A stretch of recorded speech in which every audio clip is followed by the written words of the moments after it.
Today I'll take up derivation of the threshold current density of semiconductor lasers. As you saw last time, the condition for oscillation has two components. One is the amplitude condition and the other is the phase condition. The amplitude condition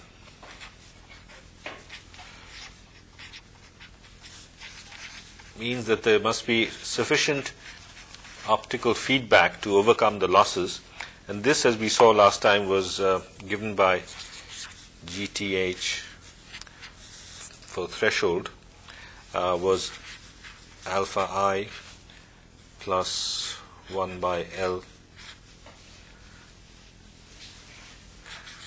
log 1 by R, where R is the reflectivity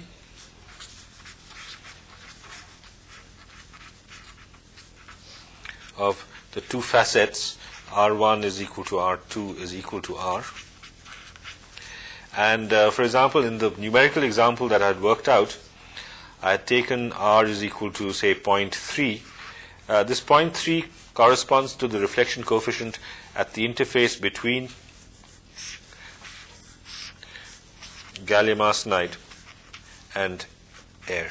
Okay, so there the reflection coefficient would be 0.3. L is the cavity length, which can be 250 to 400 microns. Alpha I, I've discussed, are the various intrinsic absorption losses in the material, and this is the threshold gain. From this, what we want to do today is to calculate JTH, which is the threshold current density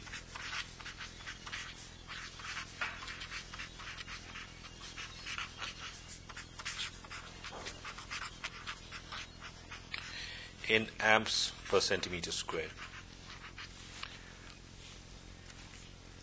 One of the endeavors in semiconductor laser design is to reduce JTH to manageable proportions, and also to reduce the temperature dependence of JTH. So dJTH dt should also be as small as possible.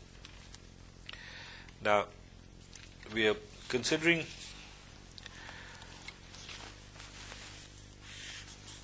a laser structure something like this, where suppose we have the thin active layer where the actual recombination is taking place. Okay, this is L, and so the wave is propagating in this direction, and the light is obviously coming out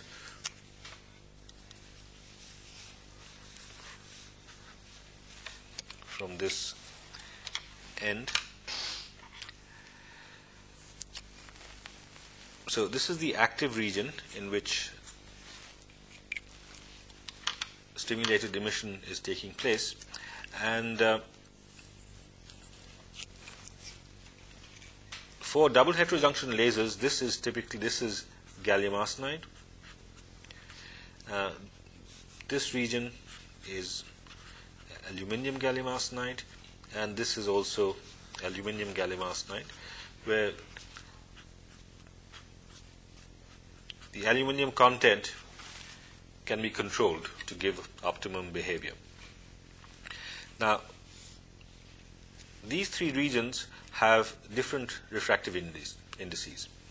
Gallium arsenide, as I showed, has a slightly higher refractive index. This has slightly lower refractive index. So the wave is propagating. It is being amplified in this active region, but the optical wavelength being of the order of, say, a micron, and this region being only of the order of, say, 0.2 to 0.5 micron, the optical wave is not confined only to this active region. Okay, this can be called buffer or cladding layer, as in the case of this is a buffer, and this is the active region. So we have discussed what is the general condition for oscillations, but now we have to look at the interaction between the electromagnetic wave that is propagating in this direction in this structure, which can be called a slab waveguide.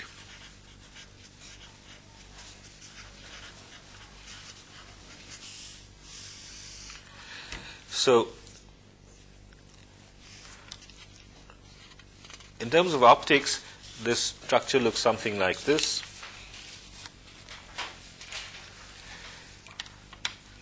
We have a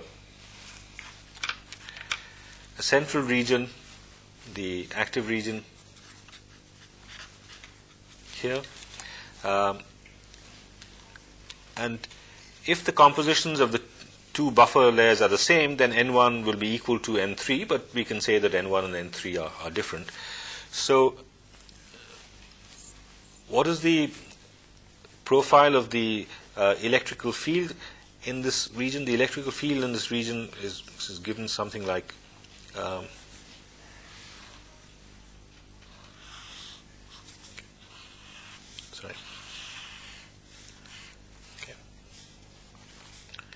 So although the most of the electromagnetic energy is confined in layer 2, there is quite a lot that spills over. This portion of the electromagnetic energy consists of photons, can give rise to stimulated emission. Okay. Whereas these are passive layers where there can be no amplification. So we define a confinement factor gamma, which is defined by the ratio of the light intensity within the active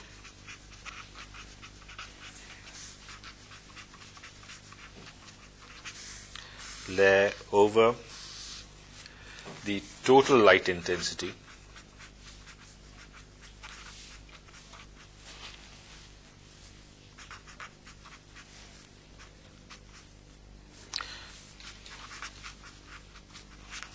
upon the total light intensity. Okay, just total light intensity. So it is the ratio of the shaded area to the entire curve, the area under the total curve, and the larger this is, the better it is. Okay, so in my next lecture I'll actually discuss and derive the value of gamma for different values of N1, N2, N3 for different geometries as a function of this active layer with D. But one can see that if D is of the order of a micron, okay, the wavelength of light, then gamma will be large. If D becomes very small, okay, then obviously the light cannot be confined, the wavelength of light cannot be confined. Suppose you have a single quantum well, which is 100 angstroms, okay, then this gamma is bound to be very small because the light cannot be confined within 100 angstroms. So then there are techniques of trying to get a high value of gamma in quantum well structures, which we'll discuss later. But in a double heterostructure laser, obviously this will depend upon the refractive indices and this width D. So gamma is an important parameter in determining threshold current, and we find that the relation for the threshold current then becomes the modal gain G into gamma is equal to alpha I plus 1 by L log 1 by R. Okay, because it is only this fraction of the photons which can interact and give rise to stimulated emission. So this is a modified equation taking into account the confinement factor, capital gamma. Okay, now let's again look at the device geometry and talk in terms of the current required.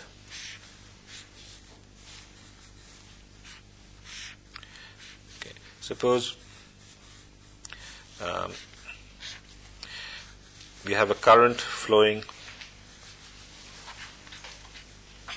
this way, in and out, pumping the semiconductor laser with, this is the active layer with D, and this is the area through which the current flows. So if the cross-sectional area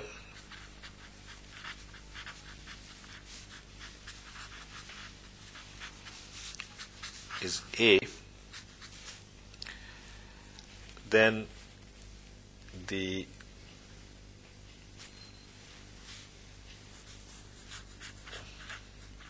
number of electrons flowing per second per area is I by QA, where Q is the electronic charge and I is the external current. Now, the number of photons emitted per unit volume is R. The number of electrons flowing is I by Q, and the volume of this cube is A into D, cross-sectional area into. So that is the number of photons emitted per unit volume per second. Now D, remember, is of the order of microns, so there are certain conventions that are followed. We define a nominal current density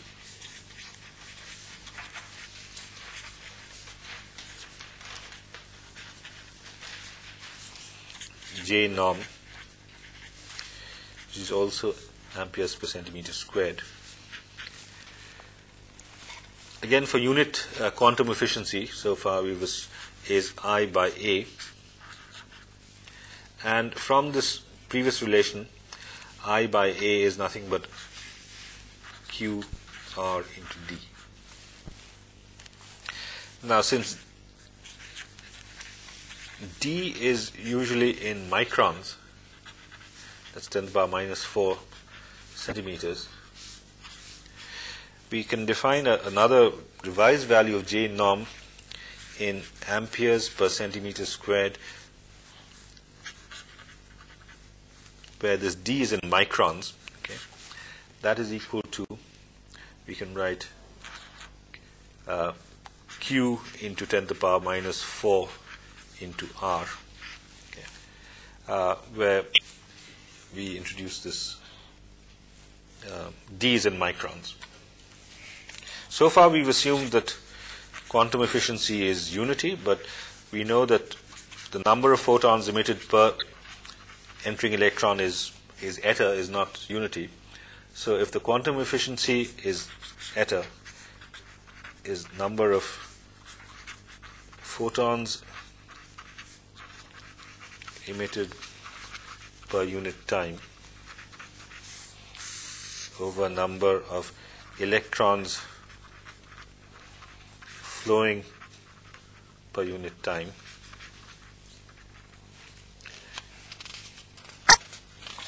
then quantum efficiency is number of photons we've seen is R A into D, and the current number of electrons is I by Q.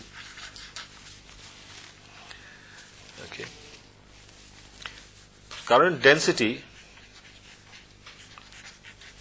is just J is I by A. Okay. So J is equal to, from this, I by A is just Q R D by eta. And for a 1 micron thick layer, J in amperes per centimeter squared is just J norm, because if you remember, J norm is QRD. So, and here you have QRD. So, this is J norm to D by eta, where D is the active layer thickness in microns. So this is one important equation which we are going to use with the original equation for G. The question is now, how does G vary with the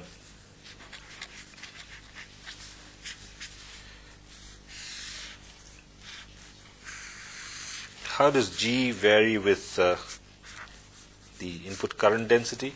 It's found, both experimentally and theoretically, that there is a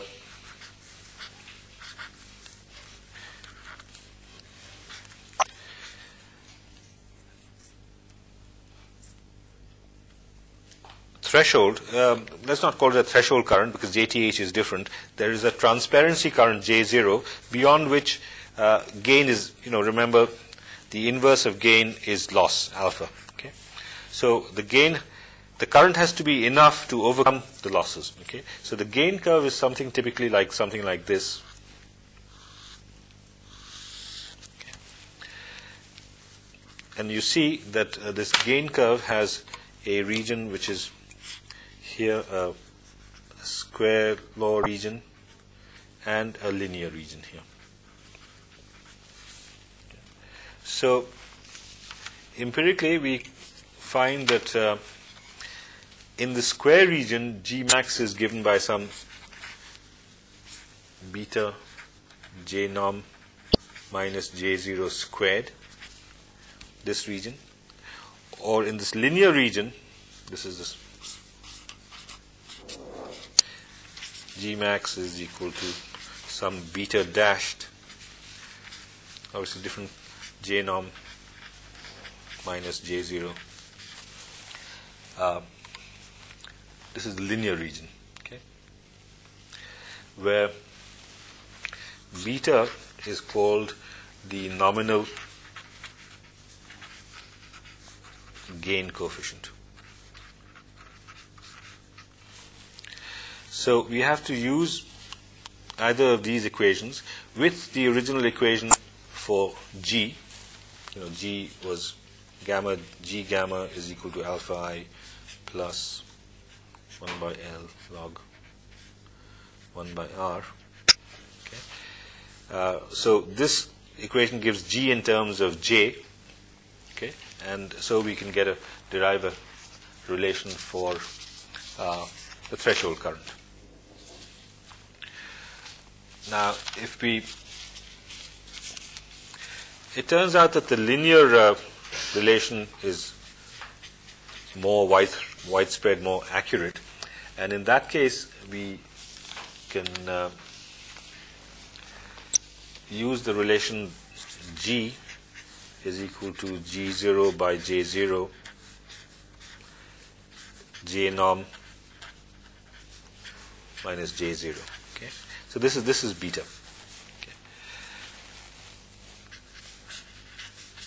This is beta dashed. Okay, J norm minus J0. I'll give some numerical values for beta dashed later on. Suppose with this, if you substitute into the first equation for G gamma, then after a little bit of mathematics and simplification, you come out with the relation. You take J0 the other side, and let's see, is that correct? Yeah, okay.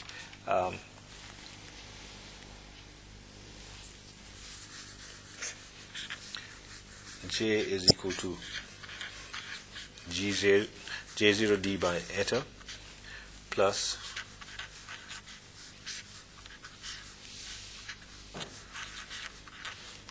this is the J0 term, because there's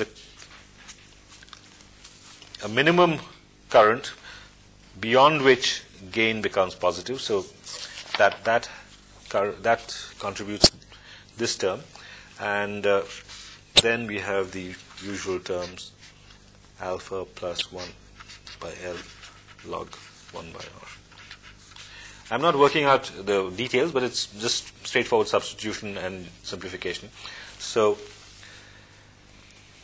this is the term that gives the threshold current density J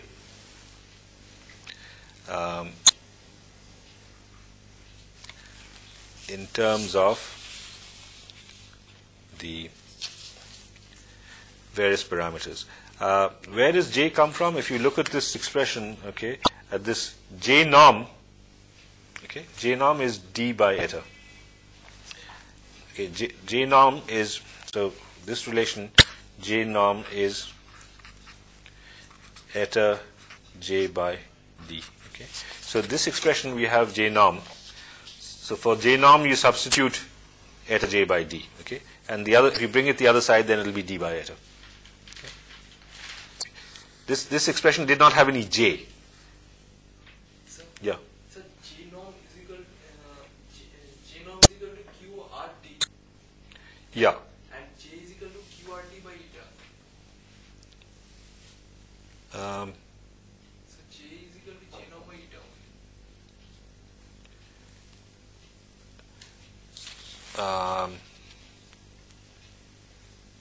Because sir, there is also problem in unit.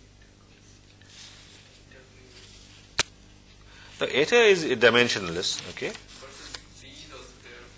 Yeah, D in one case is just a value in microns. It's just a value in microns. Okay. Now I've worked it out. It follows.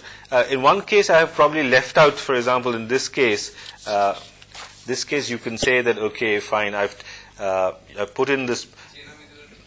I think there should be a D here, perhaps. Okay. The value of D should be there in microns. Okay.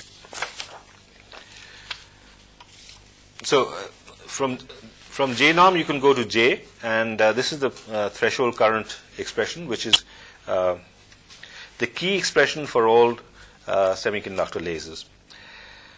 So the question is, and if this is GTH, if this is GTH, then this goes to JTH. This is the threshold current for a semiconductor laser. Okay, now if you can analyze this term by term, you can see how we can reduce this value of JTH. If you want to reduce J0, it is called the sort of transparency current. Why? Because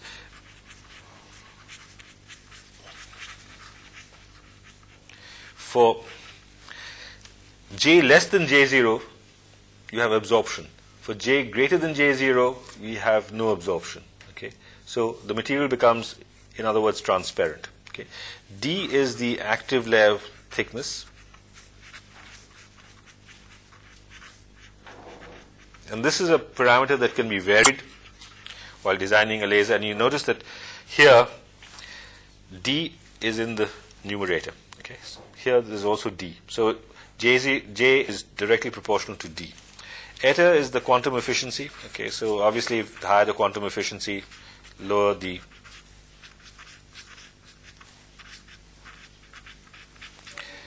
threshold current. Okay. J greater than J0, we get gain. Yeah. So J0 will also gain another kind of threshold. Yes, a transparency threshold. Okay, transparent, but you're not. It is not enough to overcome all these losses, etc. And then this gamma factor is also there. Okay, because the gamma is the what is gamma as the confinement factor. Okay, so the higher the value, the maximum value of gamma that you can get is 1. Okay, so gamma will vary between 0 and 1. So you want to get gamma as high as possible. G0 is this G0 coefficient, okay, G0 by J0. That's the gain coefficient. That should be as large as possible. And obviously the alpha should be small, and L should be large, okay, because then you have more path length, and R should be as high as possible, going to 100%. So all these parameters are important in giving you a low threshold laser. Let's go back to this sort of these gain expressions. It turns out that, for example, G max in the square law region, this is given by something like 4.7 10 to the power minus 6 J norm minus 2 10 to the power 3 squared. Okay, this is J0.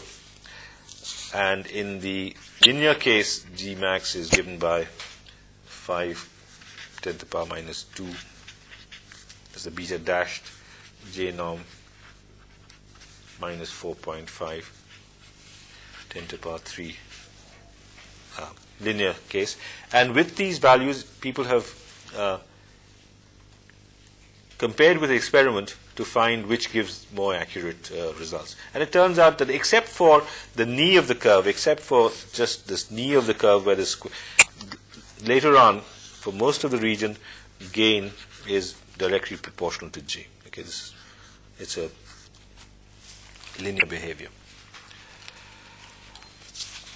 Right. So one of the main predictions of this is that JTH is proportional to D, and D is the active layer with thickness that we can control. So what is the experimental results on that variation of threshold current with D? This is shown in this view graph that we find experimentally for different types of lasers. This is a first generation double heterostructure, second generation, and third generation double heterostructure. This is D, and this is threshold current in kiloamps per centimeter squared. And you find that, as predicted, over a certain range, as D decreases, the threshold current decreases. Okay, and you come to a minimum here.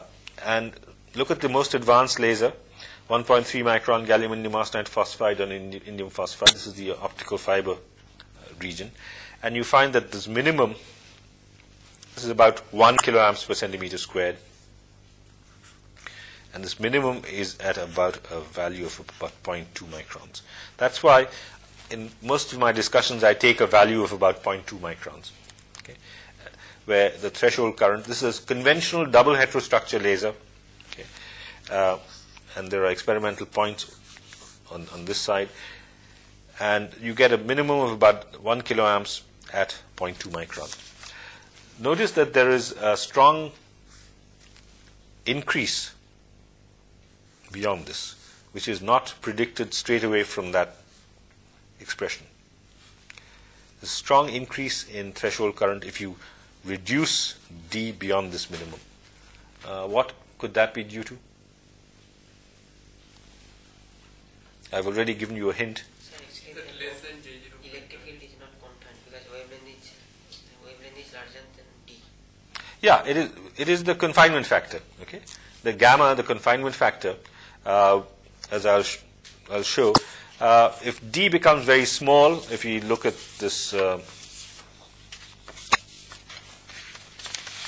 slab waveguide picture, okay, what happens? Most of the light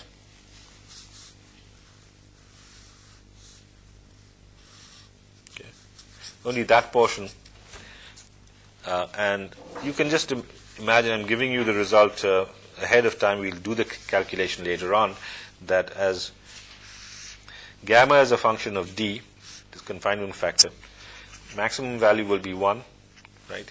If D is quite large, and if as D is small, this confinement, this gamma will go, something like that. Okay, or there may be a little,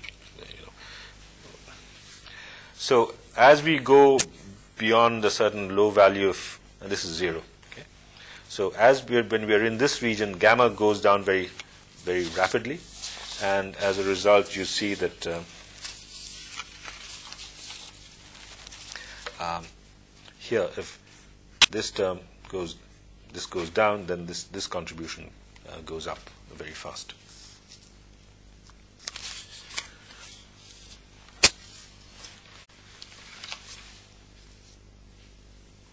Okay.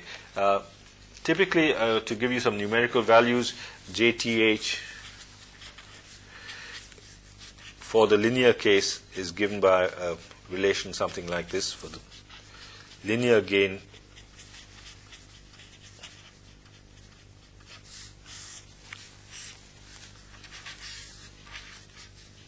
and you can actually put figures in and calculate. Alpha I, as I mentioned, maybe about 20 to 50 centimeter inverse plus 1 by L log 1 by R. Okay. If you have anti-reflection coatings, then R can be increased to about 90%. L is the cavity length that can also be changed, and as a result, one can actually calculate what is JTH for for double heterostructure.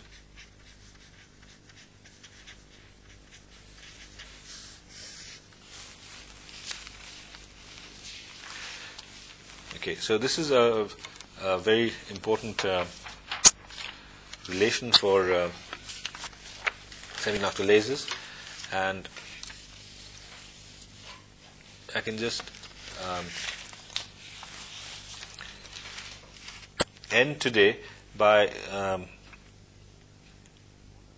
saying that what are the improvements in semiconductor lasers that we are looking at. What are these are conventional double heterostructure lasers which have, say, 1 kiloamp per centimeter squared.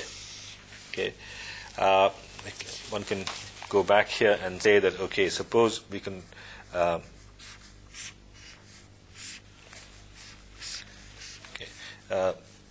this is D, this is the current, okay, I,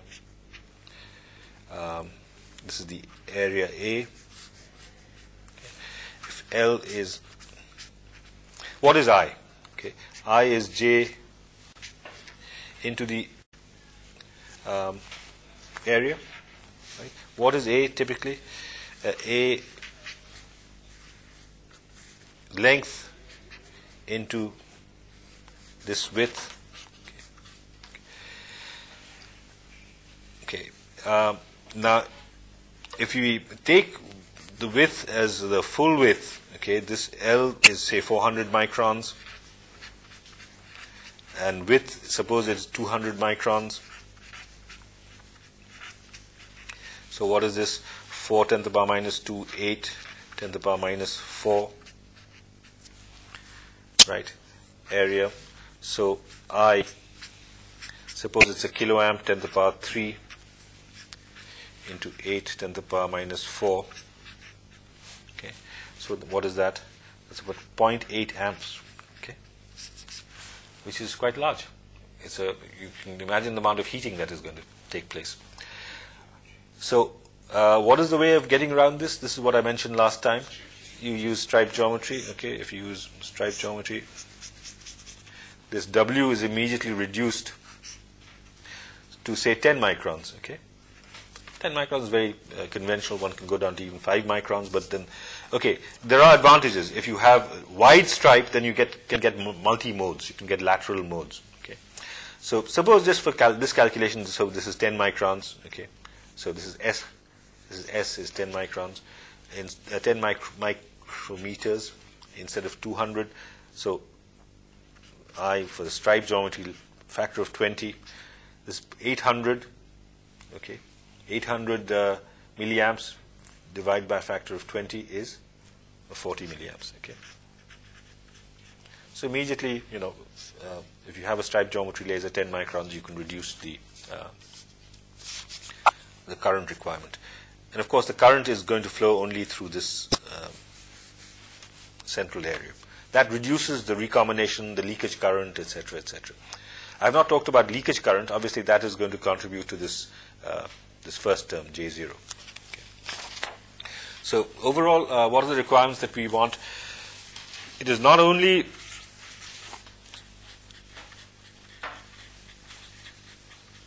low threshold current,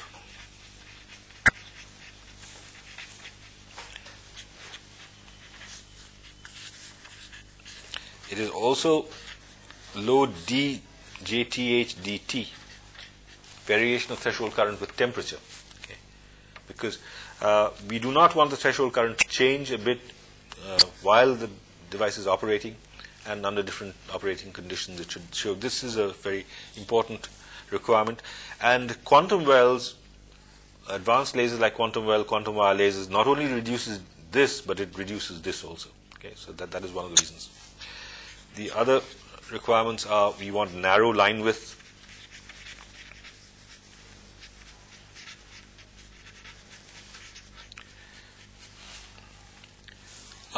Typically, it has been possible to demonstrate 100 kilohertz. Okay, that's 10 to the power 5 hertz. And what is the operating frequency? F. That's of the order of 10 to the power 14. Optical frequencies are 10 to the power 14. Okay. So delta F by F is 1 over 10 to the power 9. Okay. So that is a fairly low line width. Why? Because we want to use as many channels as possible through the optical fiber. Okay. So we want the number of lasers operating at slightly different, and the closer that you can pack them in, okay, the more the channels. So this is called wave division multiplexing. Okay.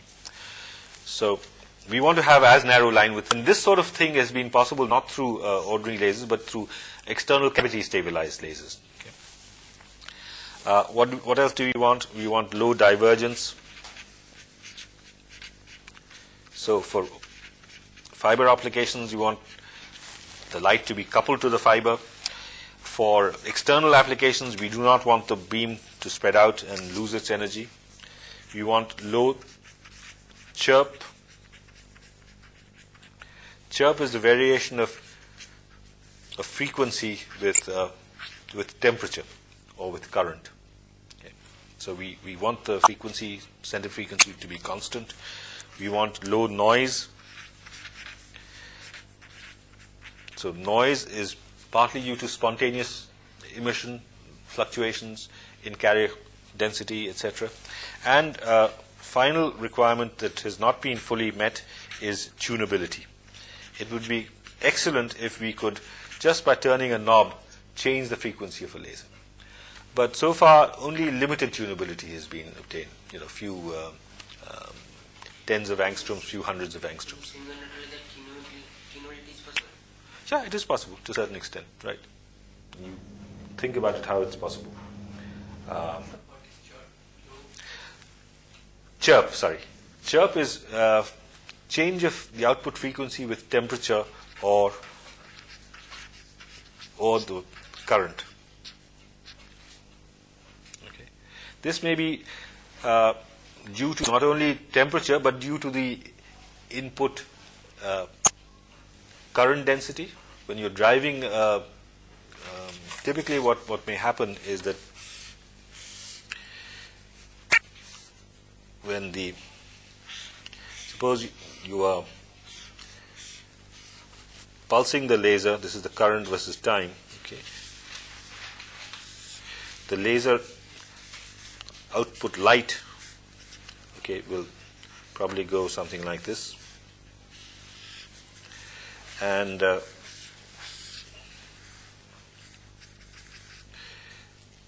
what may happen is that the frequency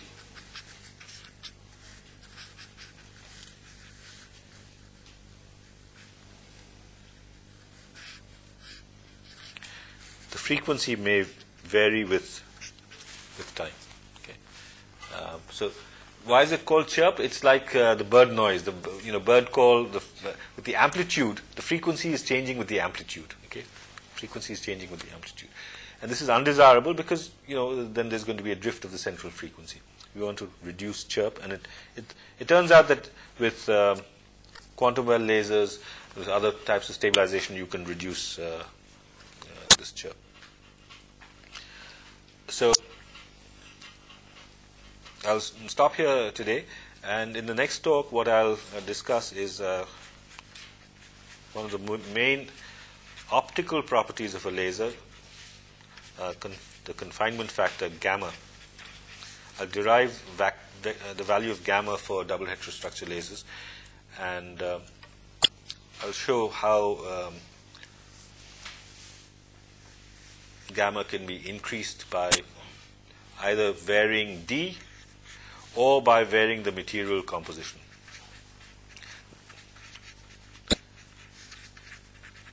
In other words, N, okay?